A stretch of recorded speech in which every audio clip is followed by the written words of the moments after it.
Bonjour à toutes et à tous, bienvenue à Impact Centre Chrétien de Cergy.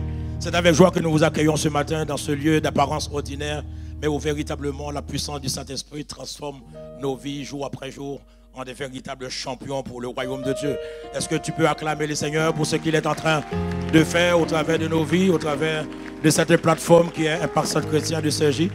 Nous devons lui rendre grâce et nous bénissons le Seigneur pour chacune de vos vies. Vous avez choisi la bonne part ce matin de venir au pied du Seigneur, car vaut mieux être ici que d'être ailleurs. David dit, un instant dans ses parvis vaut mieux que 1000 ailleurs. Donc vous avez choisi la bonne part ce matin de venir au pied du Seigneur. Acclame le Seigneur pour ta vie.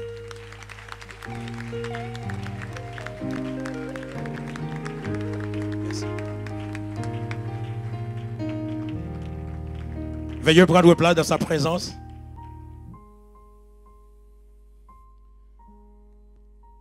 J'ai béni le Seigneur pour cette grâce, cette opportunité que j'ai de pouvoir partager la parole avec vous ce matin. Le pasteur Mateta et Abbé Chantal sont à Bordeaux pour un séminaire. Donc, est-ce que nous pouvons élever des acclamations vers le Seigneur pour leur vie? Car nous avons la grâce d'avoir des merveilleux bergers, des personnes qui se dévouent au Seigneur et notre bénédiction dépend de leur vie. Donc, prions à ce qu'ils soient toujours des vases disposés et disponibles entre les mains de Dieu, car c'est au travers d'eux que nous recevons nos bénédictions, car ils sont ceux que le Seigneur a placés. Dans Apocalypse, on nous parle des anges, l'ange des églises. Dans les églises, ceux qui sont considérés comme l'ange de l'église, ce sont les bergers que le Seigneur a installés. Donc ils sont l'ange de l'église, ceux qui veillent sur la bonne marche de l'église, ceux qui nous accompagnent au Seigneur. Est-ce qu'on peut véritablement acclamer le Seigneur, parce que ce n'est pas quelque chose de facile qu'ils sont en train de faire, mais qu'ils puissent trouver la grâce de le faire abondamment. Alléluia. Depuis quelques semaines de cela, nous parlons sur la prière. Je m'attendais à ce que quelqu'un dise encore la prière. Donc ça prouve que vous aimez la prière. Acclame le Seigneur. Nous parlons sur la prière depuis quelques temps. Sur la prière, pas n'importe quelle prière, mais la prière fervente, la prière efficace. Et nous avons entendu beaucoup de choses. Que nous devrions prier sans cesse. Que la prière faite avec ferveur produit des résultats. Mais la plupart du temps, nous posons la question, mais c'est quoi? Comment prier avec ferveur? Et beaucoup d'entre nous ne réalisent pas ou ne savent pas comment prier de manière fervente, prier avec ferveur. Alors ce matin, puisque nous aimons la prière, est-ce que vous aimez la prière? Puisque nous aimons la prière, je vais partager avec vous 3 clés pratiques pour prier avec ferveur. Dis à ton voisin, prie avec ferveur. Non, il n'a pas bien compris. Tu lui dis, prie avec ferveur. Bon, attends. Tu vas lui dire de prier avec ferveur et tu lui dis, prie avec ferveur. Non. Tu lui dis, prie avec ferveur. Parce que c'est la prière fervente du juste qui a une grande efficacité. Pour qu'une prière soit efficace, elle doit être fervente. Dis-moi amen.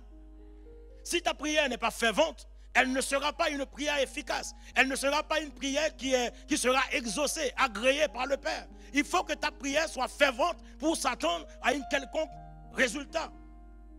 Alléluia. Et ce matin, je vais juste vous donner 3 clés, tout simplement, pour pouvoir prier avec ferveur. Parce que prier avec ferveur, c'est prier, c'est avoir une vie et en fait de s'exprimer à Dieu, de parler à Dieu avec ardeur, avec vigueur. Ta prière, cela veut dire, doit être persévérante. Ta prière doit être persistante.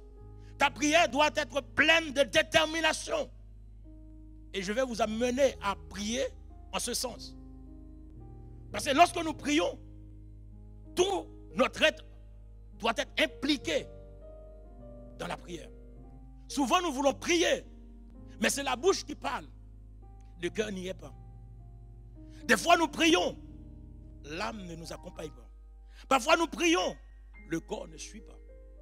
Mais pour qu'une prière soit fervente, il faut que notre être entier soit engagé dans ce processus de prière, corps, âme et esprit, qui s'unissent ensemble pour prier.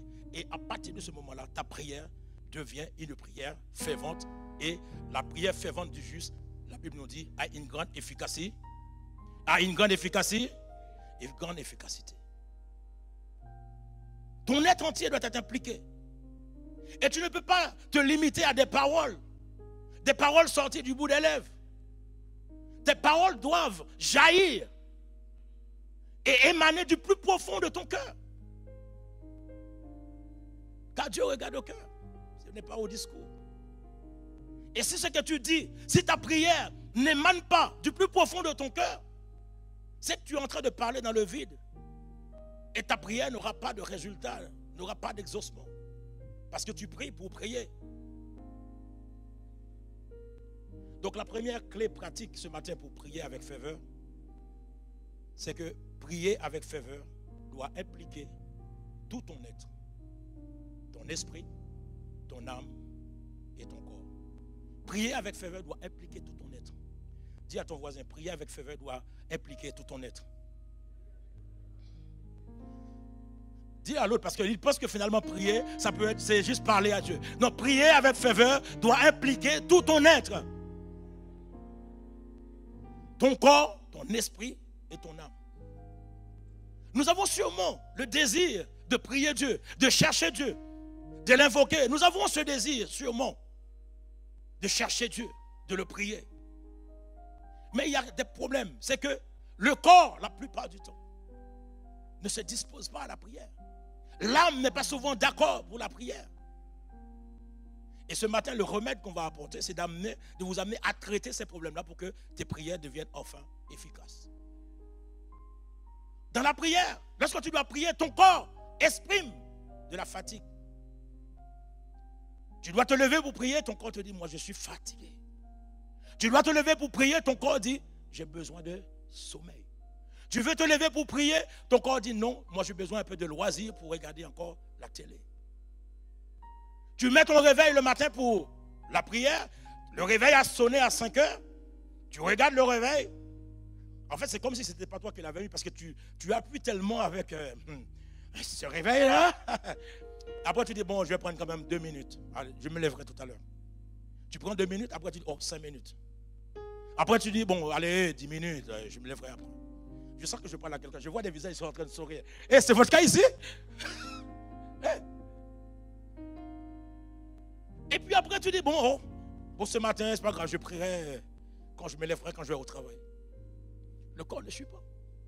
Le corps ne t'a pas permis de prier. Et quand tu te lèves à 7 heures, le temps que tu t'habilles, de s'occuper des enfants, de faire des choses, de préparer certaines choses, tu n'as pas eu le temps de prier. Parce que le train, il faut aller le prendre. Et du coup, tu dis, bon, je vais prier dans le métro, dans le train, je vais prier. Et tu arrives, tu tombes à côté d'une personne qui veut parler. Bon, tu dis, bon, à midi, Seigneur, je te promets, à midi, je m'enfermerai, que ce soit dans la toilette, mais je vais prier. Et à midi, tu sors, il y a un collègue qui te dit, viens, on va prendre un café. Et du coup, tu n'as pas prié. Le soir, tu rentres, tu dis, Seigneur, oh, ce soir, je vais passer du temps dans ta présence. Et tu arrives au moment, après 3 heures devant la télévision, tu arrives, tu dis, bon, oh, je vais prier en m'allongeant dans mon lit, c'est ce qui est plus confortable. Et tu t'allonges, tu commences à prier. Oh Seigneur, je te rends grâce. Tu m'as donné cette journée. Et tu commences à prier. Et le sommeil t'emporte. Et le lendemain matin, tu te réveilles, tu dis, oh, hier soir j'ai prié, je n'ai pas dit Amen. Ton corps ne t'a pas donné l'occasion de prier. Alors ce matin, le but, pour prier avec ferveur, tu dois contrôler ton corps. Quand tu te lèves le matin pour prier, quand le sommeil est là, va laver ton visage avec de l'eau froide. Tu te lèves, tu dis, bon, je sommeille, mais je vais laver mon visage. Je mets de l'eau froide. Évite de prendre les postures confortables pour prier. Tu sais très bien, en allongeant dans ton lit, si tu restes prier dans ton lit, le sommeil va t'emporter. Mais ne prie pas dans ton lit. Ne prie pas quand tu sais que cette position-là va t'amener à dormir. Mets ton corps dans des positions où il doit rester éveillé. Chez moi, c'est le calage que j'ai au sol. Je m'agenouille sur le calage et je dis au calage de bien chicoter mes genoux pour que je puisse rester éveillé pour prier. Parce que si tu ne fais pas ça, ton corps ne va jamais obéir à la prière. Combien d'entre nous qui veulent bien prier, mais le corps, le sommeil, la fatigue, qui viennent et nous empêchent de prier? Ton corps, c'est à toi de contrôler ton corps, de lui donner le nombre de temps de sommeil qu'il a besoin. Ce n'est pas à ton corps de te dire, j'ai besoin. J'ai discuté avec des personnes qui me disent qu'ils ont besoin de 10 heures de sommeil, 8 à 10 heures de sommeil. Mais je dis, hé, c'est du temps perdu ça. Ah, vous n'êtes pas d'accord? 8 heures de sommeil, 10 heures de sommeil. Hey. Non, je dis à mon corps, non, je donne 4 heures de sommeil par jour. Pourquoi dormir 10 heures? Pour faire quoi? Je fais quoi dans mon lit à 10 heures? Oh! Après, tu te lèves après 10 heures, tu es plus fatigué qu'avant que tu as dormi, avant d'aller au lit. Prends du temps, lève-toi. C'est à toi de commander ton corps. De dire, moi, non, je vais prier. Alors, à partir de ce jour, je te donne 4 heures de sommeil, 5 heures de sommeil, ou 2 heures de sommeil. Au-delà, je te prive de sommeil. Attends, il ne faut pas se laisser faire. Après, tu dis, tu veux prier, mais ça ne marche pas. Mais est-ce que tu ne disciplines pas ton corps? Tu es devant la télé, tu regardes pendant 3 heures. Le moment où tu vas prier, c'est là que ton corps dit, moi j'ai sommeil. Mais qu'est-ce que c'est que ça? Tu dis, mais je te donne 3 heures de télé et maintenant je ne peux pas prier 30 minutes. Mais attends, c'est moi qui contrôle. Attends. Et tu as un autre problème, c'est ton âme. Ton âme ne veut jamais prier. À chaque fois que tu vas prier, et ton âme vient te rappeler et te dit, mais arrête, mais ça fait tellement longtemps que tu pries. Et après, en plus, ton âme a pour habitude d'apporter des arguments, des preuves. Il te dit, écoute, ça fait tellement longtemps que tu te lèves à 5 heures du matin pour prier. Regarde, tu es toujours malade. Oui, tu n'as pas vu? Tu ressens toujours les symptômes. Les symptômes sont toujours là. Ça fait tellement longtemps que tu pries pour ce problème-là. Est-ce que ce problème-là a trouvé une solution? Alors pourquoi tu pries? Alors arrête de prier. Bon, ok. Tu as fait les 24 heures de prière. Pourquoi venir vendredi à ADG? Tu as prié assez là. Oui, il va te dire, mais arrête de prier. Bon, allez, tu n'as qu'à prier que les dimanches quand tu viens à l'église. Les vendredis, allez, c'est pas la peine. Oh, le métro, le train, la fatigue. Reste chez toi, tu pries chez toi. C'est pas la peine. Ça, ton âme ne va pas te lâcher à ce niveau-là parce qu'il va toujours t'envoyer des signaux. Il va te dire que les symptômes sont là. À quoi bon de prier? Les problèmes sont devant toi. À quoi bon de prier? Mais c'est à toi, quand ton âme te parle de cette manière-là, de lui dire que la prière, ce n'est pas une question de que demander. La prière, c'est une manière pour moi d'avoir une relation intime avec mon papa qui est dans le ciel. La prière, c'est une rencontre. Si tu pries le matin, c'est une rencontre matinale avec mon papa. Je vais dire bonjour à mon papa avant de dire bonjour à mes voisins. Je vais dire bonjour à mon papa avant de rencontrer les gens qui sont dans le métro. Alors mon corps ou mon âme, alors laisse-moi le matin, j'ai besoin de cette rencontre matinale avec mon papa. Car celui que je veux saluer quand je me lève, ce n'est pas ma femme, ce n'est pas mon mari, mais c'est mon Père Céleste. Et je prie. Et quand mon âme me dit, ouais mais tu as des douleurs, tu as des symptômes. Je lui dis, c'est pas grave. Parce que moi, je sais que les bontés de l'Éternel ne sont pas épuisées. Ses compassions ne sont pas à leur terme. Si j'ai encore des symptômes, c'est une question de symptômes. Parce que moi, je sais que je suis déjà guéri. Alors, ce n'est pas à toi de m'expliquer ce qui se passe dans mon corps ou à l'intérieur de moi. C'est à mon esprit de s'exprimer. Et parfois, ton âme, il va semer le doute. Il va dire, mais tu penses vraiment que Dieu entend tes prières? Ou bien il va te dire, mais tu sais que hier tu as péché. Il va te rappeler, hey, tu sais, quand tu as parlé avec la soeur, tu as menti. Alors tes prières là ne vont pas être exaucées. Arrête de prier. Mais toi tu lui dis, ça me donne une occasion de prier. Parce que dans la prière, je peux confesser. Parce que la Bible dit, si je confesse mes péchés, il est fidèle et juste pour me les pardonner. Alors d'accord, ok. Mais je vais quand même dans la prière. Dans les cas où tu essayes tout ça, ça n'a pas marché, fais comme David. À un moment donné, son âme ne voulait pas louer Dieu. Son âme ne voulait pas bénir Dieu. Et David, avec autorité, il dit dans le psaume 103, mon âme, je te commande de bénir l'Éternel. Et il dit, attention, hein, je te dis de bénir l'Éternel, mais faites attention, n'oublie aucun de ses bienfaits. C'est-à-dire que quand ton âme ne veut pas prier, tu lui dis non seulement tu vas prier, mais je te commande de ne pas oublier aucun des bienfaits de Dieu envers nous. Le Seigneur nous a tellement fait du bien. Non seulement tu vas prier, mais tu vas te rappeler de tous les bienfaits de Dieu. Et à partir de ce moment-là, tu vas prier. Tu vas prier. Tu vas prier. Pourquoi nous avons besoin de faire tout ça? Parce que tout simplement, nous devons comprendre que la prière, nous avons vu ça, nous avons tellement entendu de ça ici. que la prière n'est pas une option. Que la prière, c'est la respiration de la nouvelle création. Autant que tu respires, autant que tu as besoin de prier. La prière, ce n'est pas comme quand tu achètes une voiture, on te dit ça c'est des séries, ça c'est une option. Non. Les options, tu peux ne pas les prendre. Tu peux dire, moi je ne veux pas de cuir. C'est une option, je ne veux pas. Mais la prière dans ta vie, ce n'est pas une question d'option. Ce n'est pas une question que je veux ou je ne veux pas. Je peux ou je ne peux pas. Non. C'est une question, ça fait partie de ta vie. C'est comme si tu arrêtes de vivre. Et à partir de ce moment-là, tu meurs. Quand tu arrêtes de prier, ton esprit devient faible et ton esprit meurt. Quand tu n'as pas une vie de prière, tu ne peux pas faire face aux difficultés de cette vie. Quand tu n'as pas une vie de prière, tu ne sauras jamais faire le bon choix. Quand tu n'as pas une vie de prière, tu ne sauras jamais quel chemin prendre quand tu te retrouves dans un carrefour. Quand tu n'as pas une vie de prière, tu vas toujours t'inquiéter.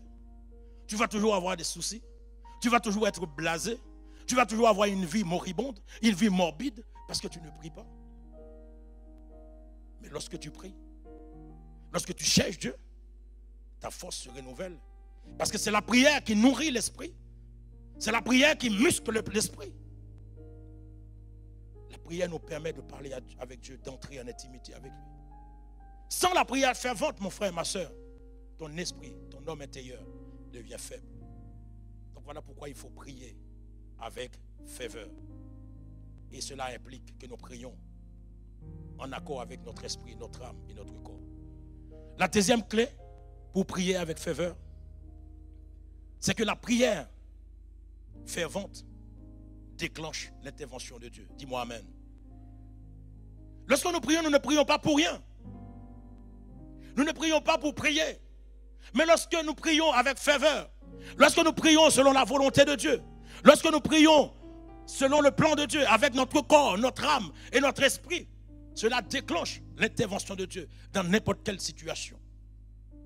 La prière nous met non seulement nous met en relation avec le Dieu Tout-Puissant, si bien que nous devrions nous attendre à des exaucements, à des résultats, à des réponses qui soient à la hauteur de sa toute-puissance. Parce que nous nous adressons à un Dieu Tout-Puissant. Et David le savait. David le fait très bien. Il savait que lorsqu'il s'adresse à Dieu, lorsqu'il cherche Dieu, le ciel, Dieu allait se mettre en mouvement et réagir en sa faveur.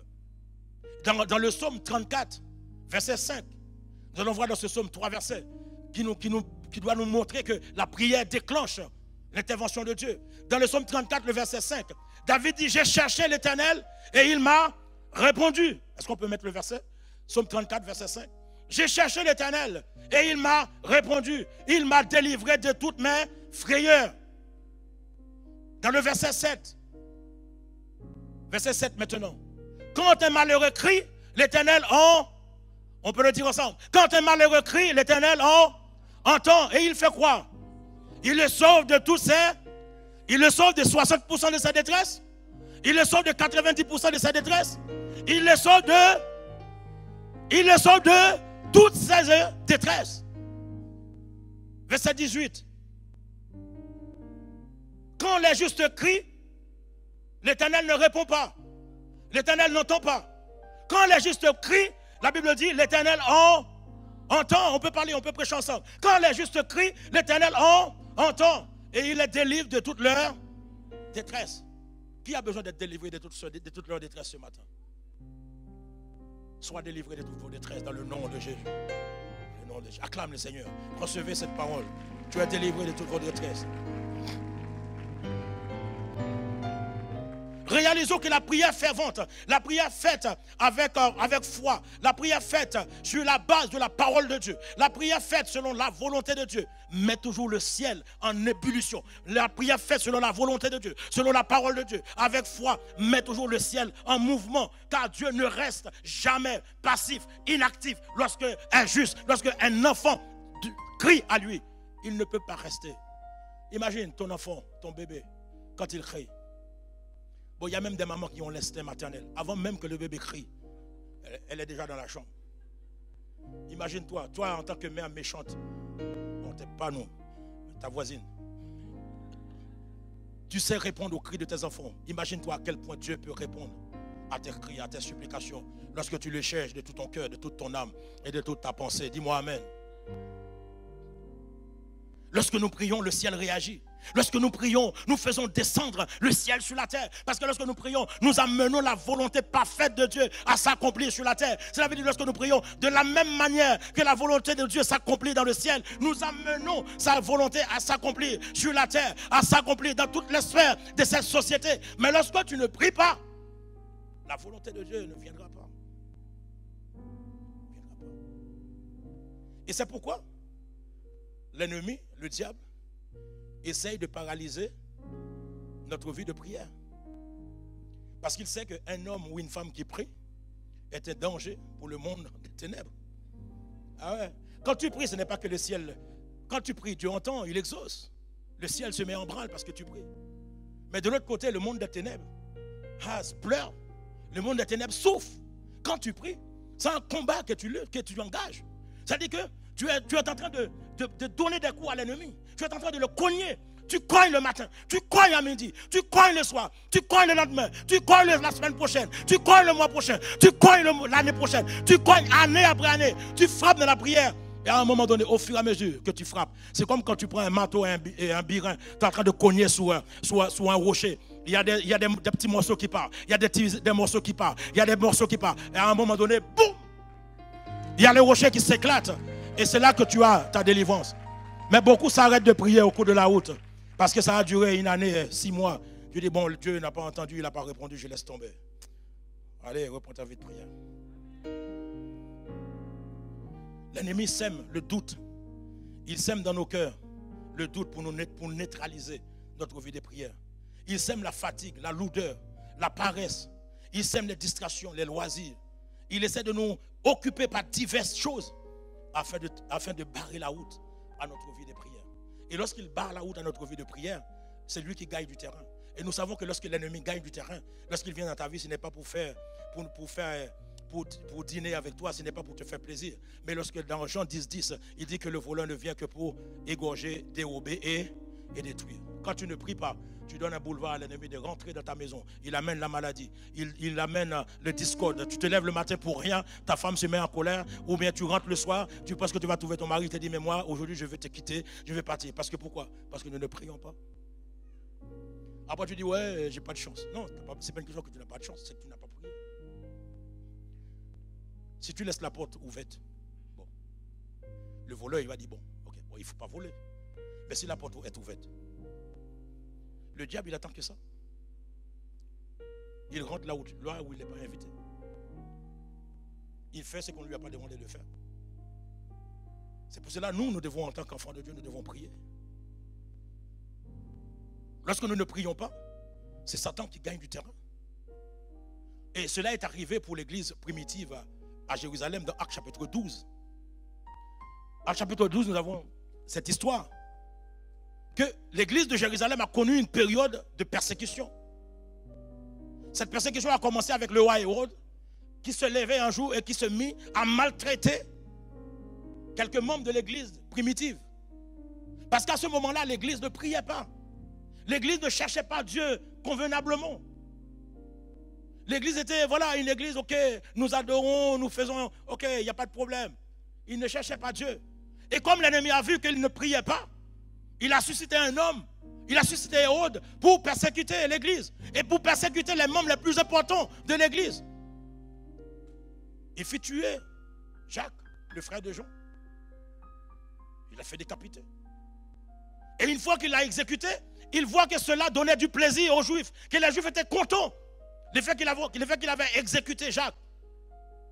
Il dit, ben, dans ce cas-là, donnons-leur du plaisir.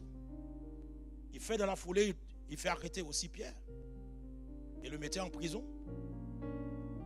Et c'est à ce moment-là, quand ils ont arrêté Pierre, que l'église se levait et dit, mais on a une arme qu'on peut utiliser contre ça.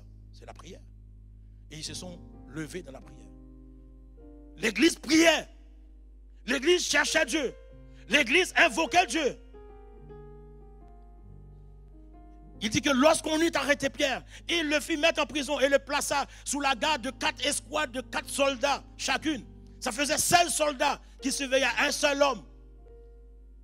C'est là que tu dois comprendre la puissance de l'évangile. quand l'apôtre Paul dit l'évangile est une puissance, et la puissance de Dieu pour le salut de quiconque croit. Imagine-toi, un seul homme en prison, pourquoi on a besoin de mettre 16 personnes pour surveiller un seul homme? La puissance qui est en toi là, c'est une puissance inarrêtable. Tu n'as pas compris ça. Tu ne sais pas qui tu es véritablement. En revanche, l'ennemi sait qui tu es. 16 soldats pour surveiller un homme. Et en plus de cela, on lui a mis dans les chaînes. On lui a mis dans les chaînes. Et pendant qu'il dormait au milieu des soldats, Pierre était donc sous des bonnes gardes dans la prison. Mais l'église priait ardemment en sa faveur. L'église a affronté cette persécution en se mettant à prier avec ferveur. La situation semblait désespérée pour eux, parce que Jacques venait d'être exécuté. Et Hérode faisait garder Pierre dans la prison par 16 soldats. Mais cela n'empêcherait pas l'église primitive de vivre dans la conviction que la prière fervente a une grande efficacité. Ils ont décidé de prier, peu importe, nous allons prier et Dieu va intervenir. Les frères priaient avec ferveur, avec persévérance pour cette situation. Et dans le verset 6 de ce chapitre 12 des Actes des Apôtres, on nous dit, oh, la nuit qui précédait le jour où Hérode allait faire comparaître Pierre, Pierre, attaché par 2 chaînes, dormait entre 2 soldats. Et devant la porte de la prison, des sentinelles montaient la garde. Et tout à coup, dis avec moi, tout à coup, je ne vous ai pas entendu, tout à coup, parce que dans ta vie, à partir de ce jour, même à ce moment-là, à cet instant même où je parle, il va y avoir un tout à coup dans ta vie. Un tout à coup qui va tout chambouler, un tout à coup qui va tout casser, un tout à coup qui va amener la délivrance, la guérison, la libération, qui va amener la paix, la joie, qui va délocaliser la dépression et l'oppression dans ta vie. Je pense et je crie à toi, à Dieu, et cela se fera au nom de Jésus. Reçois cette parole. Il y a eu un tout à coup. Tout à coup. Les prières ferventes adressées par l'Église à Dieu sont montées devant Dieu.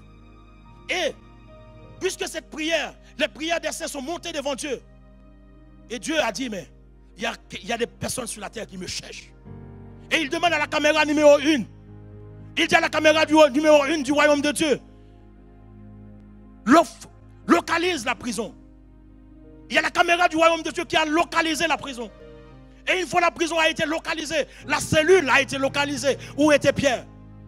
Et maintenant, il y a les anges des cieux qui se sont mis en mouvement pour dire, mais qui va y aller? Moi, je suis disposé, je suis disponible pour y aller. Il y a Gabriel qui demande, il y a Michael qui demande, il y a tous les autres anges qui demandent. Sache que lorsque tu pries, tu déclenches un mouvement des anges dans le ciel qui demandent, qui va?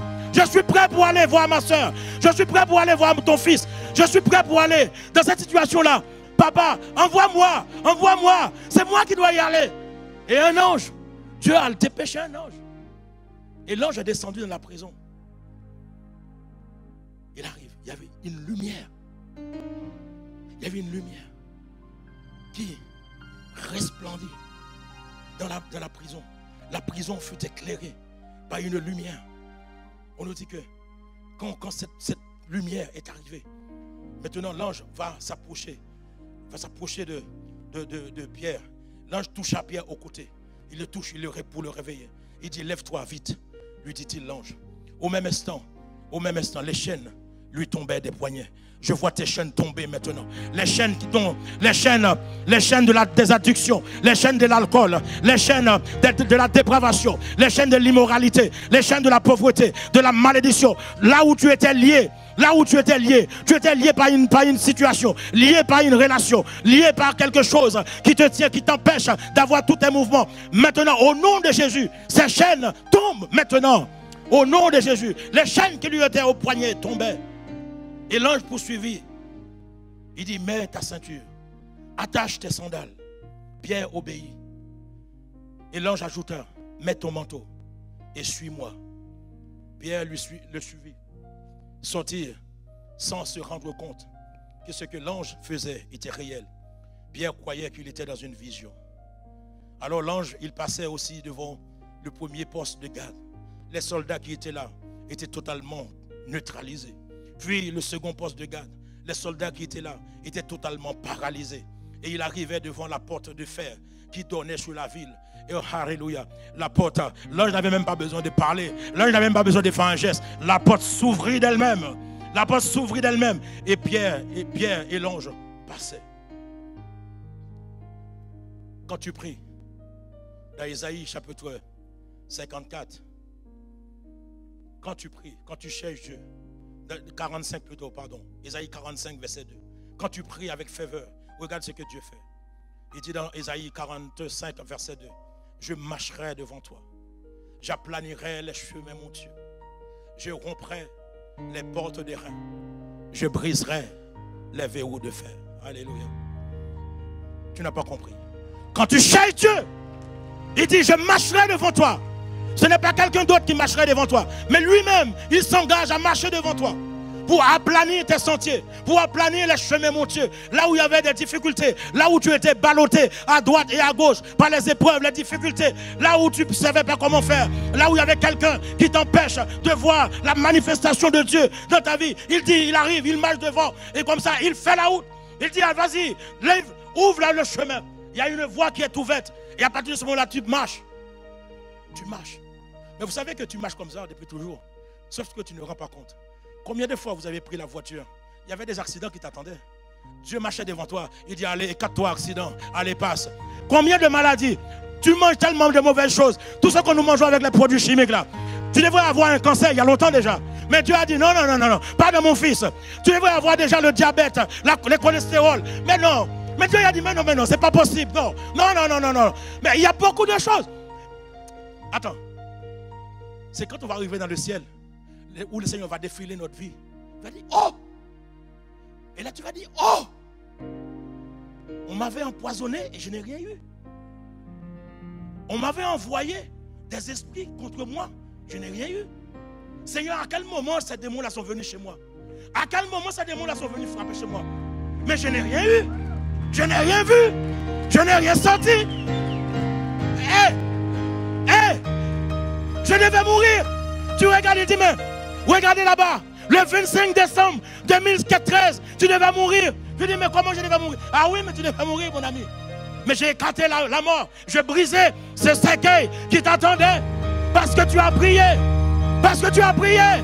Parce que tu as cherché Dieu. Oh. Alléluia. Et Pierre sortit de la prison. Parce que Dieu a entendu nos prières. Quelle que soit la prison où tu te trouves aujourd'hui. Une prison, ce n'est pas seulement Fresnes ou bien Fleury me Régis.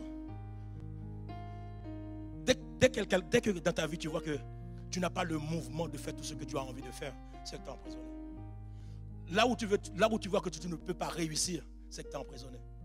Là où tu veux, tu n'as pas tous les mouvements. C'est-à-dire que tu as un projet, tu n'as pas d'argent pour réaliser ce projet. Tu es en prison qu'on appelle la prison financière. Ouais. Tu cherches du travail, à chaque entretien, on ne te prend pas. Tu es dans la prison qu'on appelle la prison du chômage. Ben oui. Ce n'est pas un problème d'être en prison. Tu sors de cette prison maintenant au nom de Jésus. Sors de cette prison maintenant. Sors de la prison de la pauvreté. Sors de la prison du chômage. Sors de la prison du manque des besoins. Sors de la prison des attentes. Au nom de Jésus, je proclame maintenant, tu es libre. Tu es libre de tes mouvements. Tu es libre de tes mouvements. Tu entreprends maintenant. Tu entreprends ce que tu dois entreprendre. Tu fais ce que tu as envie de faire. Tu réalises ce que tu dois réaliser. Tes projets s'accompliront maintenant. Au nom de Jésus, aucun d'entre nous ne serait pris ou enfermé dans une prison maintenant. Je ferme toutes les portes et j'ouvre la porte de la liberté sur ta vie maintenant au nom de Jésus. Quelle que soit la prison, il y a des fois que nous prions pour beaucoup de choses. Moi, ça fait quelques années, plusieurs années même. Je ne sais même pas, est-ce que je dois compter? Je ne compterai même pas les années. Depuis que je prie pour la conversion de mon père. Celui de mon père biologique. Toute la famille, nous sommes tous au Seigneur, sauf lui. Et à chaque fois que nous prions pour sa conversion, on a l'impression qu'il s'enfonce davantage dans le mal. Chaque fois que je prie, il devient beaucoup plus idolâtre. Je prie, mais ça ne m'a pas dérangé de toute façon. Je prie tous les jours. Et je prie pour lui tous les jours. Et cet été, j'ai été passer des vacances avec lui. Et on a discuté, on a échangé. Il n'a pas voulu accepter Jésus. Il y a même une église qui m'avait invité à prêcher. J'ai été prêcher dans cette église. Quand je suis revenu, il me dit, oh, si je savais que tu allais prêcher, j'ai dit, ah. Il a dit, papa. Il savait très bien. Mais il me dit, oh, si je savais que c'était toi qui prêchais, oh, pour une fois, j'allais me rendre à l'église. Okay. Il ne voulait pas donner sa vie à Jésus. Et à la fin de mes vacances, au moment de partir, je lui ai demandé, on était ensemble dans le salon, je lui ai dit, est-ce que tu veux qu'on prie ensemble? Puisqu'il ne veut pas accepter Jésus, mais je demande, tout simplement, est-ce qu'on peut prier? Est-ce que je peux prier avec toi avant de m'en aller? Il me dit, ouais, vas-y, on peut prier. Je dis, ok.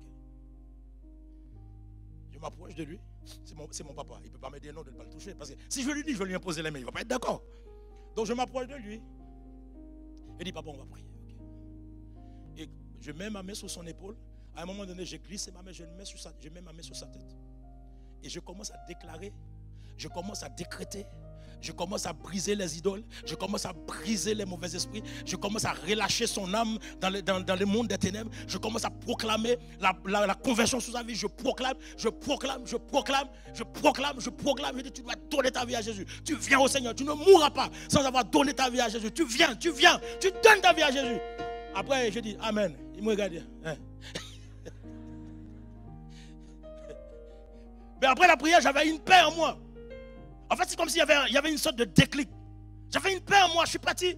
Je me rappelle en sortant de la maison, j'ai pris ma voiture. J'étais en joie. J'étais tellement en joie, j'ai pris mon portable pour filmer la route en sortant de chez moi. Vous savez, dimanche dernier, qui était le dimanche 29, un de mes frères m'a appelé. Il m'a dit, hey, j'ai une bonne nouvelle pour toi. J'ai dit, qu'est-ce qu'il y a? Papa a donné sa vie à Jésus.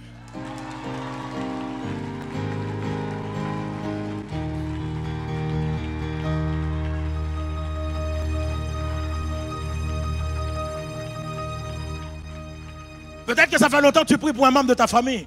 Peut-être que ça fait longtemps que tu pries pour ton mari. Ça fait longtemps que tu pries pour ta femme. Il refuse de donner sa vie à Jésus. Je vais te donner un secret. Quand tu dors avec lui le soir, prends-le de tes bras. Si c'est ton mari ou ta femme, prends-le de tes bras. Pendant que ta main, il pense que tu lui fais des câlins. Mais tu es en train de dire, il va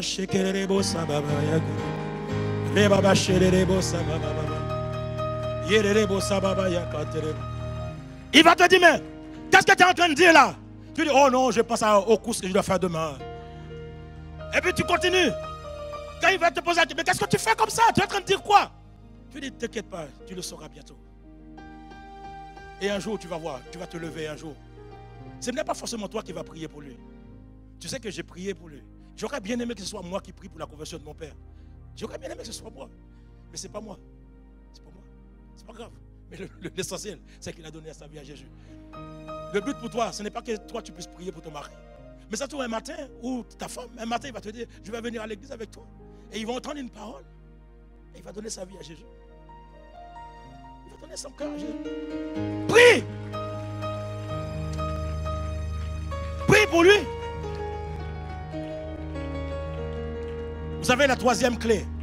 La troisième clé pratique pour prier avec ferveur, c'est d'avoir des personnes avec qui tu pries.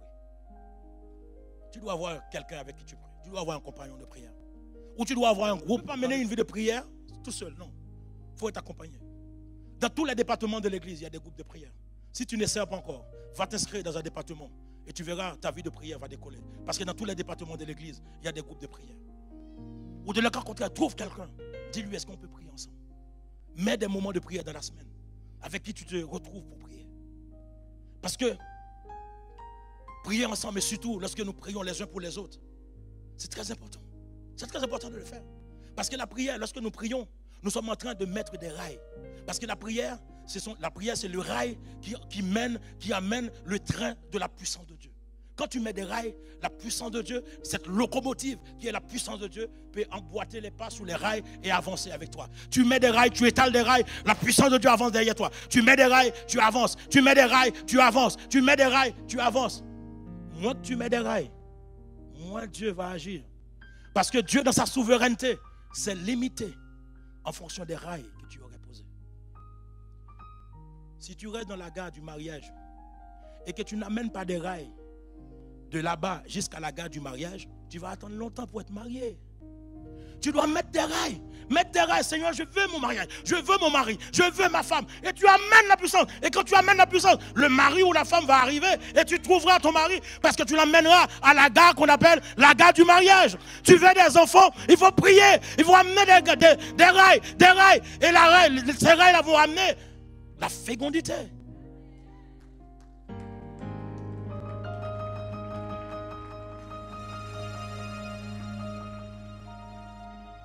Chacun de nous a une gare. Tu sais où tu es. Tu sais où tu es. Tu sais ce que tu attends de Dieu. Ouais? Chacun sait ce qu'il veut. Ce que tu veux, c'est ta gare. Est-ce qu'il y a des rails qui arrivent jusqu'à dans ta gare? Si tu n'as pas mis des rails jusque dans la gare où tu attends ce besoin-là, cette situation-là, tu risques de rester là dans longtemps. Tu dois poser des rails qui emmènent, qui arrivent au moins jusque dans ta gare.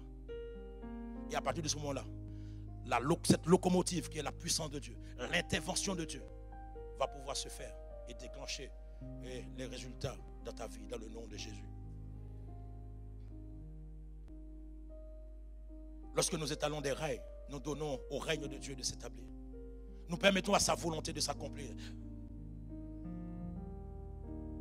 Et conséquemment, moins il y a de rails, moins nous étalons des rails dans la prière, moins la locomotive de la puissance de Dieu va pouvoir se déplacer en notre faveur. Cela veut dire que moins les hommes prient, moins Dieu agit. Moins que nous prions, moins Dieu agit. Plus nous prions ensemble, plus Dieu va agir. Il y a quelque temps, il y a une soeur qui est venue nous rencontrer ici pour nous demander de l'accompagner dans la prière. Elle avait des douleurs, ses os qui claquaient. Et ses os claquaient au point qu'un membre de mon équipe qui faisait l'entretien avec elle nous disait que même pendant l'entretien, elle entendait ses os qui fait cloc, cloc, cloc, cloc. Ses os claquaient. Et elle avait des douleurs énormes. Elle ne pouvait pas tenir. Et on lui a dit, bon, on va t'aider, on va t'accompagner dans la prière. Est-ce que tu peux jeûner? Elle nous dit oui. Elle dit, bon, tel jour, nous allons jeûner avec toi. Tu jeûnes de ton côté, nous allons jeûner de notre côté. Avec mon équipe, nous allons jeûner. Chercher Dieu, supplier Dieu pour ta guérison. Et nous avons pris une journée, nous avons jeûné, cherché Dieu. Nous avons mis des rails. Nous avons mis des rails pour amener la guérison à atterrir dans sa vie. Et nous avons prié. Et le soir, nous avons donné rendez-vous ici dans la salle des conseillers qui est en haut. On s'est retrouvés ensemble. Nous sommes arrivés à 19h30. On a pris le temps de prier pour préparer l'atmosphère, pour amener la présence de Dieu, amener la gloire de Dieu. Et elle est arrivée vers 20h. On l'a pris ensemble, on a échangé ensemble quelque temps pour tester sa foi dans la parole. Elle croyait véritablement dans la parole de Dieu. Et on lui dit maintenant on va prier pour ta guérison. Elle s'est levée. Parce qu'elle ne pouvait pas rester longtemps assise, ni aussi debout longtemps. Et elle avait perdu son travail. Depuis 8 ans, elle ne pouvait pas travailler à cause de cela. Et on a prié. Et à un moment donné, je demande au Saint-Esprit, viens maintenant, fais ton œuvre en elle, descends sur elle. À l'instant même, tout à coup, le Saint-Esprit l'a saisie. Boum! Elle est tombée par terre. Et elle commence à parler en langue. Elle commence à parler en langue. Pendant 30-40 minutes. Et après, elle est revenue en elle-même. On lui a demandé est-ce que ça va. Elle nous dit mais je ne ressens plus la douleur. Je ne ressens plus la douleur. Elle bouge les jambes, elle saute, elle se plie, elle fait des mouvements. Elle dit mais des choses, ça fait 8 ans que je ne pouvais pas faire ça. Je suis guéri. Et on a rendu grâce à Dieu. On dit ben voilà, c'est bon. Et ce qu'elle n'a pas pu nous dire, je pense que ce n'est pas pudeur qu'elle ne nous a pas dit ça. Le lendemain matin, elle m'a envoyé un message, un texto, en me disant papa Armand, je vais te donner ce témoignage. Cela fait 8 ans que je ne pouvais pas porter de soutien-gorge. Je ne savais pas que c'était important pour les femmes de porter des soutiens. C'est bien soutien-gorge qu'on dit. Mais la gorge c'est ici. Non? Ah c'est comme ça, ok. Je prends comme ça. Bon, soutien-gorge. Ok. Je comprends rien. Soutien-gorge, soutien-tête, mais bon. 8 ans qu'elle ne pouvait plus porter des soutiens à cause des douleurs. Ses seins ne pouvaient pas supporter. Et elle me dit, mais tu sais, ce matin, je puis en mettre un. Je puis en porter. Je puis en porter. Dieu n'a pas seulement guéri des douleurs, mais Dieu l'a totalement restauré. Pourquoi? Parce que nous avons pris le temps de prier ensemble. Nous avons étalé des rails ensemble. Nous avons pris le temps de poser des rails ensemble, de chercher Dieu ensemble, de l'invoquer, de chercher Dieu dans la prière.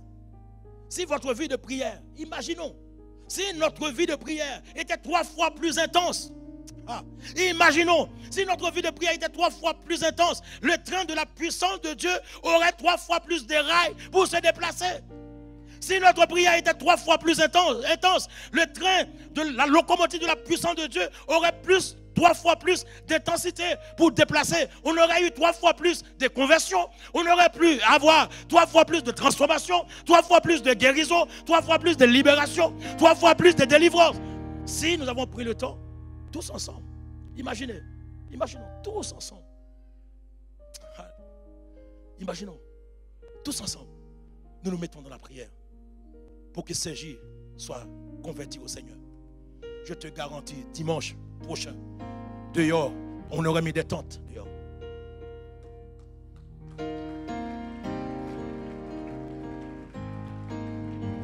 Si nous avons pris ensemble le temps de prier, de chercher Dieu, ici devait devenir un hôpital où les gens tous les dimanches, ils disent à Cergy-les-Hauts, il y a une église, dès que les gens malades arrivent, ils sont guéris. Parce qu'il y aurait eu des miracles, des prodiges, des signes, parce que l'église priait. C'est ce qui a permis à l'église primitive de marcher. Quand Pierre et Jean ont trouvé l'homme qui était devant le temple, Pierre et Jean n'étaient pas en prière, c'était l'église qui priait. Et il dit à cet homme, écoute, nous n'avons ni argent ni or, ce que j'ai, je te le donne. Regarde-nous, au nom de Jésus, lève-toi et marche. Pourquoi? Parce que l'église priait. Nous ne prions pas assez. Tu penses que ta vie de prière c'est assez? Non, nous ne prions pas assez.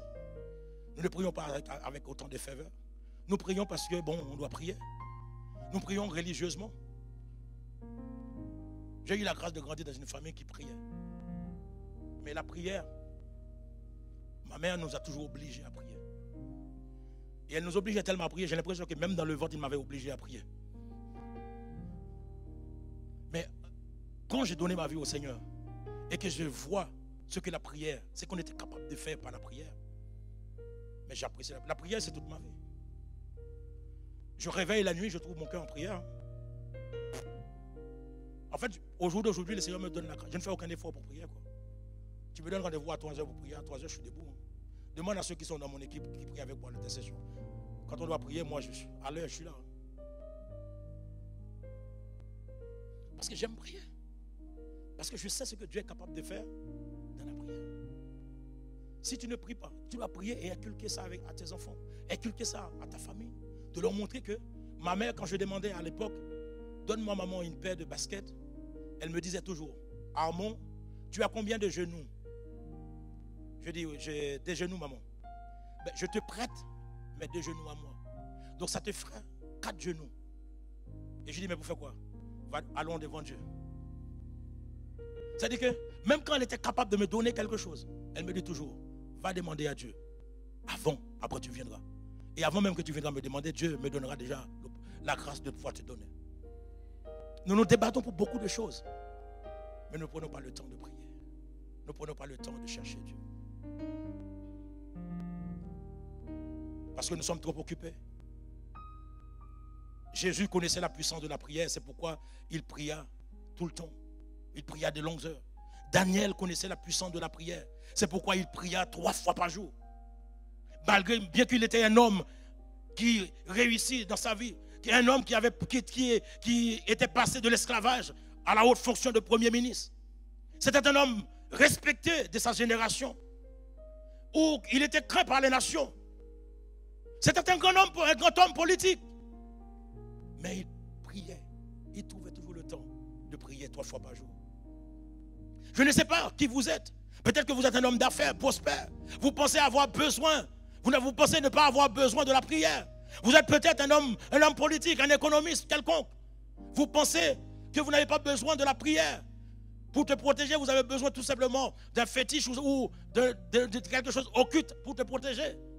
Mais laissez-moi vous dire ce matin, qu'il y a de la puissance et de la protection dans la prière. Nous n'avons pas besoin d'autre puissance quand nous avons la puissance de la prière. Nous n'avons pas besoin de chercher ailleurs quand nous avons la puissance de la prière. Nous sommes protégés quand nous prions. Et la lutte que nous menons aujourd'hui contre les forces spirituelles de Satan, les luttes que nous menons aujourd'hui contre les entités sataniques, contre les forces démoniaques, exige une vie de prière, une vie fervente, une vie de prière fervente, persévérante, insistante de notre part. Et c'est pourquoi dans Éphésiens chapitre 6, verset 18, je termine avec ça. Il dit en toutes circonstances, version Semeur, en toutes circonstances, faites toutes sortes de prières et de requêtes sous la conduite de l'Esprit. Faites-le avec vigilance et constance et intercédez pour tous ceux qui appartiennent à Dieu. C'est-à-dire une prière par l'Esprit.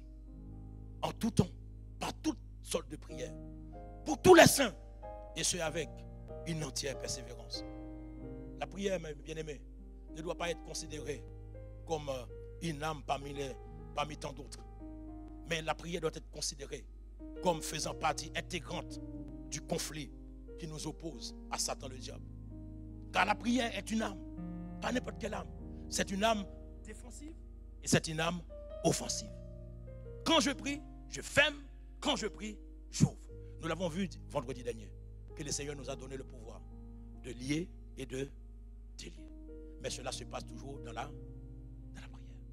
Quand tu pries, c'est ta parole qui fait écho dans le ciel. Mais quand tu ne pries pas, il ne se passe rien. Ou quand tu pries mal, il ne passera rien dans ta vie. Sachez que celui qui ne prie pas assidûment, par toutes sortes de prières, et en tout temps, se rend à l'ennemi. Cela veut dire que quand tu ne pries pas, sache que tu lèves ton drapeau blanc devant le diable. Tu dis, ok, je vais faire la paix avec toi. Sachez que le diable ne fait jamais la paix avec personne. Le jour où tu lèves ton drapeau blanc, il va te poignarder. Parce que le diable ne sait pas négocier la paix avec personne. Quand tu ne pries pas, tu ouvres un boulevard à Satan le diable dans ta vie, dans la vie de ta famille, dans la vie de tes enfants et encore qui plus est dans cette société. Il y a tellement de méchanceté, il y a tellement de violence, il y a tellement de crimes dans ce monde. Soyons concernés.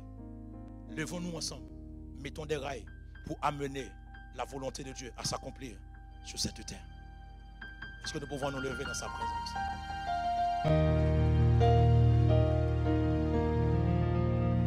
Commençons à élever la voix. Demande au Seigneur d'avoir cette vie pratique de prière avec ferveur. Je sais que ce n'est pas facile, mais le Seigneur peut le faire au travers de toi. Si tu es déterminé, si tu veux avoir cette vie de prière, quand tu as besoin, ça vaut la peine d'avoir une vie de prière avec ferveur pour que ta prière puisse produire des résultats, pour que ta prière puisse amener des exaucements. Tu dois savoir prier avec ferveur. Ce matin, demande au Seigneur cette grâce, de pouvoir contrôler ton corps, ton âme et de trouver des compagnons de prière et de savoir lorsque je prie, cela déclenche la puissance de Dieu en ma faveur. Cela déclenche la faveur de Dieu dans ma vie. Cela déclenche le miracle de Dieu. Demande au Seigneur, car pour lui, rien n'est impossible. Nous devons reconnaître que pour Dieu, que rien n'est impossible. Il peut agir dans ta vie, il peut agir dans ta situation, il peut te sortir de la prison où tu te trouves ce matin. Je reconnais que tu peux tout et que rien ne t'est impossible. Je reconnais que tu peux tout et que rien ne t'est impossible. Je reconnais ta puissance, je reconnais ta grandeur, je reconnais ta capacité, que tu peux tout, Seigneur Père. Lorsqu'il y a des femmes et des hommes qui prient, lorsqu'il y a des personnes qui se lèvent dans la prière, qui se mettent à te chercher, qui se mettent à t'invoquer, Seigneur, nous reconnaissons que tu peux tout faire, Seigneur Père. Lorsqu'il y a des prières ferventes qui montent devant toi, il y a des prières ferventes qui élèvent vers toi, Seigneur, tu ne restes pas insensible, tu rends possible toutes choses. Alors ce matin, rends possible dans la vie de mon frère, dans la la vie de ma soeur. Tout ce qui était pour lui ou pour elle, Seigneur Père, une impossibilité. Tu rends possible par leur vie de prière intense, par leur vie de prière persistante, par leur vie de prière, Seigneur Père, avec ferveur, par leur vie de prière, Seigneur, oh Dieu, intense. Amen maintenant. Amen. Tout ce que tu veux amener dans leur vie et que les portes des prisons s'ouvrent ce matin. Que ceux qui étaient enfermés dans l'alcool, dans la drogue, dans la dépression, dans l'oppression, sortent maintenant de cette prison dans le nom de Jésus. Que ce matin, Père, par ta puissance et ta grandeur, parce que nous élevons la voix vers toi, parce que nous te prions avec ferveur, que maintenant la guérison soit notre partage, que la libération soit notre partage, que la délivrance soit notre partage dans le nom de Jésus-Christ. Seigneur, tu transformes nos cœurs, nos vies, tu nous emmènes à prier avec ferveur, avec puissance, avec autorité. Tu nous emmènes à prier, Seigneur Père, avec persuasivité et de savoir que tu réponds toujours à nos prières. Et ce matin, il est de ta volonté que nos prières soient exaucées dans le nom puissant de Jésus. Parce que pour toi, rien n'est impossible. Seigneur, nous reconnaissons que tu es capable ce matin de changer toutes choses et de rendre possible tout ce que nous attendons de toi. Seigneur, fais-nous voir ta gloire. Seigneur, fais-nous voir. Fais-nous voir ta gloire, ta gloire, ta gloire. Seigneur, fais-moi voir ta gloire dans cette situation. Fais-moi voir ta gloire dans ma famille. Fais-moi voir ta gloire dans mon travail. Fais-moi voir ta gloire dans mes finances. Fais-moi voir ta gloire, Seigneur Père, dans la maladie. Fais-moi voir ta gloire dans chaque situation, dans chaque épreuve, dans chaque difficulté, dans chaque vicissitude, dans chaque situation compliquée. Fais-moi voir ta gloire dans la vie de mes enfants, dans la vie de ma femme, dans la vie de mon mari. Fais-moi voir ta gloire ce matin dans chaque situation, dans chaque épreuve. Fais-moi voir ta gloire dans mon ministère. Fais-moi voir ta gloire dans tes projets. Fais-moi voir ta gloire dans tes desseins. Fais-moi voir ta gloire, Seigneur, pour mon mariage. Fais-moi voir ta gloire dans mon foyer. Fais-moi voir ta gloire dans cette maladie, dans cette paix, dans cette querelle. Fais-moi voir ta gloire dans les rancœurs, dans les rancunes. Fais-moi voir ta gloire face à la colère. Fais-moi voir ta gloire face à l'impudicité. Fais-moi voir ta gloire face à l'immoralité. Fais-moi voir ta gloire, Seigneur, face au dilemme de notre vie, face au justacé. Fais-moi voir ta gloire, Seigneur, fais-moi voir ta gloire dans la disette qui frappe ma famille, qui frappe ma maison. Fais-moi voir ta gloire, fais-moi voir ta gloire. Parce que je décide de prier avec ferveur. À partir de ce jour, ma prière sera une prière adressée à toi avec ferveur, avec détermination, avec vigueur, avec force, avec persuasivité, avec espérance, avec conviction. Je te prierai, Seigneur Père, plus jamais comme avant, mais je parlerai, je te prierai, je te chercherai de toute ma force, de toute mon âme, de toute mon aide. Je te chercherai et ma vie te soit consacrée pour une nouvelle dimension de vie de prière, une nouvelle dimension de vie de prière, une nouvelle dimension dans l'invocation du nom de Dieu, une nouvelle dimension dans la recherche, dans la quête de Dieu. Seigneur, tu te manifestes, oh, à travers de ton église, en travers de ton peuple. Fais-nous voir ta gloire, Père. Fais-nous voir ta gloire. Fais-nous voir ta gloire.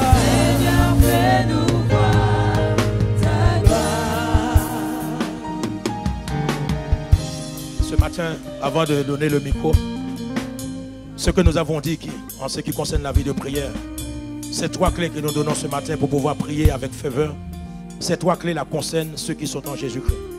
Ces trois clés la concernent ceux qui ont accepté Jésus dans leur vie comme leur sauveur et leur Seigneur.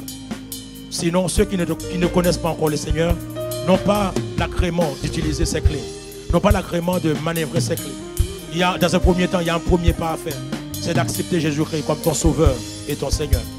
Si tu es là ce matin et que tu n'as jamais fait la prière du salut, tu n'as jamais accepté Jésus-Christ comme ton sauveur et ton Seigneur, et que tu as le désir de le faire ce matin pour que tu puisses commencer une vie de prière avec le Seigneur, est-ce que tu peux juste lever la main là où tu es? Est-ce qu'il y a une personne qui veut donner sa vie à Jésus ce matin? Est-ce qu'il y a quelqu'un qui veut donner sa vie à Jésus? Il y a une main qui est levée. Alléluia. Est-ce qu'il y a d'autres personnes ce matin? Il y a d'autres mains qui sont levées. Est-ce qu'il y a encore d'autres mains au coin là-bas qui sont levées? Alléluia. Il y a encore une autre main. Tous ceux-là qui sont levés, qui ont levé leurs mains, venez devant. Faites un pas de plus. Venez me rejoindre ici. Tous ceux qui ont levé les mains, venez. Venez ici, venez me retrouver. Venez nous retrouver devant. Nous allons prier avec vous. Nous allons prier avec vous. Venez ici. Venons ici devant. Nous allons prier. Nous allons vous accompagner dans la prière.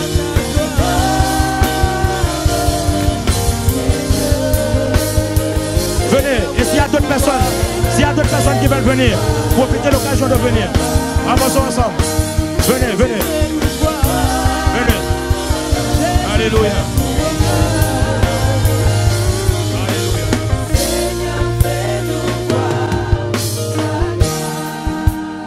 Nous allons prier avec vous. On va juste faire connaissance dans un premier temps. De savoir vos noms. Pour que nous puissions mentionner vos noms devant le Seigneur. Comment tu t'appelles? Marvin. Acclamons le Seigneur pour toutes ces personnes. Je vais prier avec vous. C'est une prière qui paraît simple. C'est une prière qui paraît simple, mais qui a une portée spirituelle. Parce que ce que nous déclarons de nos bouches a un écho spirituel. D'accord? À partir de ce jour, à partir de cette prière, vous allez vous appartenir à Jésus. Il deviendra votre sauveur et votre Seigneur. Et il va vous donner la grâce de pouvoir marcher dans sa vie. Nous allons faire cette prière ensemble. C'est une prière où vous allez remettre votre vie à Dieu. Et nous allons tous ensemble vous accompagner dans cette prière. Est-ce que nous pouvons tous ensemble élever les mains vers eux? Et nous répétons ensemble cette prière. Notre Seigneur Jésus, nous te rendons grâce pour cette journée. Car aujourd'hui, c'est un nouveau départ pour moi avec toi. Je viens ce matin t'apporter ma vie. Parce que la vie que j'ai me vient de toi. Je te reçois dans ma vie comme mon sauveur et mon Seigneur. Je te demande maintenant, Père, inscris mon nom dans le livre de la vie. Que je puisse t'appartenir pour toujours. Garde-moi, Seigneur, entre tes mains. Et à partir de ce jour, donne-moi de m'attendre à toi. Donne-moi de commencer une vie de prière avec toi. Je te rends grâce. Je te bénis pour le salut, pour la délivrance, dans le nom de Jésus. Amen. Je prie pour vous. Je prie pour vous. Seigneur, nous te rendons grâce ce matin pour cette récolte d'âmes. Tu as touché ces cœurs, Seigneur Père, qui sont venus vers toi.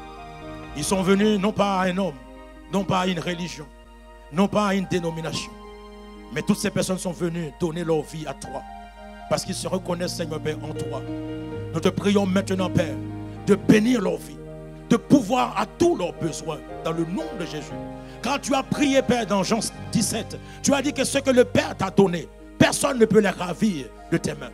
Seigneur, que personne, que rien ni personne n'arrache toutes ces personnes de tes mains. Je sais que tu es fidèle pour les garder précieusement entre tes mains jusqu'à ton retour. Accompagne-les, Seigneur, chaque jour. Que ta main de grâce, que ta main divine soit posée sur leur vie. Et à partir de ce jour, qu'ils marchent avec toi en nouveauté de vie. Nous avons ainsi prié dans le nom de Jésus. Dans le nom de Jésus. Si vous n'avez pas une église tout près de chez vous, nous serions ravis de vous accueillir ici. Mais ne restez pas seul. Trouvez une église, trouvez une assemblée pour que vous puissiez grandir dans la foi. Et dans le cas contraire, nous vous attendons ici.